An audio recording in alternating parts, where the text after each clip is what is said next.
সাকিব ভাইয়া আসলে আমাদের ইন্ডাস্ট্রির এখন সব থেকে যার উপর সব ধরনের রেসপন্সিবিলিটি গ্রেট অরা। হ্যাঁ, সো মানে এরকম একজন মেগাস্টারের সাথে স্ক্রিন শেয়ার করার পরে ডেফিনেটলি এক ধরনের একটা রেসপন্সিবিলিটি কাজ করে এবং আমার ক্ষেত্রেও তা হয়েছে। আমার মনে হচ্ছিল যে নেক্সট ইনফ্যাক্ট ঈদের দিনই আমার আসলে যেদিন সিনেমা রিলিজ পেয়েছে, তাণ্ডব রিলিজ পেয়েছে, সেদিনই আমার আসলে মনে হচ্ছিল যে ওকে হোয়াট নেক্সট। এই যে এখন সবাই আসলে একটা উত্তরণ হিসেবে দেখছে ফিল্মে যোগ দেয়া, এবং ফিল্মে ডেবিউটা খুব আড়ম্বর নিয়ে হলো সাবিলার। এটা কি কোনো একটা রিস্ক ফ্যাক্টর কাজ করে কিনা যে শাকিব খানের সাথে কাজ করার পর নতুন একটা ছবি হাতে নেয়া, কি হবে প্রেজেন্টেশন, মার্কেটিং, আমি ওই হাইপটা, কারণ একটা প্রত্যাশা জায়গা তৈরি হয়ে যায়।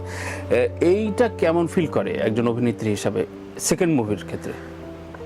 অবশ্যই একটা টেনশন, এক ধরনের একটা রেসপন্সিবিলিটি কাজ করে, কারণ সাকিব ভাইয়া আসলে আমাদের ইন্ডাস্ট্রির এখন সব থেকে যার উপর সব ধরনের রেসপন্সিবিলিটি গ্রেট অরা। হ্যাঁ, সো মানে এরকম একজন মেগাস্টারের সাথে স্ক্রিন শেয়ার করার পরে ডেফিনেটলি এক ধরনের একটা রেসপন্সিবিলিটি কাজ করে এবং আমার ক্ষেত্রেও তা হয়েছে। আমার মনে হচ্ছিল যে নেক্সট ইনফ্যাক্ট ঈদের দিনই আমার আসলে যেদিন সিনেমা রিলিজ পেয়েছে, তাণ্ডব রিলিজ পেয়েছে, সেদিনই আমার আসলে মনে হচ্ছিল যে ওকে হোয়াট নেক্সট, আমি আসলে পরবর্তীতে কি করব।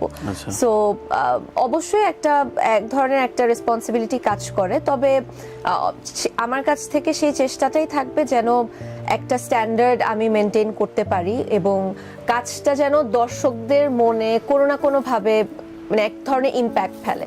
আচ্ছা আচ্ছা আচ্ছা, তো এই চেষ্টাটা থাকবে। নাটক বা টেলিফিল্ম বা ওয়েব সিরিজ হাতে নেবার ক্ষেত্রে কি কম সময় লাগে ডিসিশন নিতে ফিল্মের চাইতে?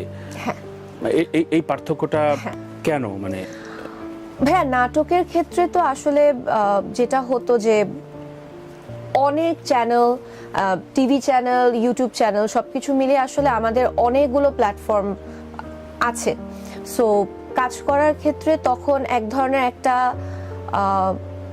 আস্থা কাজ করতো যে আচ্ছা, যেহেতু আমি হয়তো প্রতি ঈদে এরকমও ঈদ গেছে আমার হয়তো 25টা নাটক অন এয়ার গেছে একটা ঈদে।